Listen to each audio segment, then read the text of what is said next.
The Uttar Pradesh government has implemented a ban on the halal certification of food products. The prohibition extends to a range of items including dairy products, sugar, bakery products, peppermint oil, namkeen, and food oil. The decision to ban halal certification was prompted by the observation that such certification was being applied to various food items. It is essential to note that a Food Safety and Standards Act was established in 2006, mandating FSSAI and ISI to assess food quality under a specific act. As per this legislation, halal certification for food products is illegal in the state.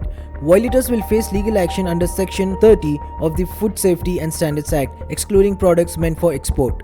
Furthermore, the Additional Chief Secretary of the Food Safety and Drug Administration has instructed the Food Commissioner to extend the ban to medicines, medical equipment, cosmetics, their storage, sale, and marketing if found with halal certification.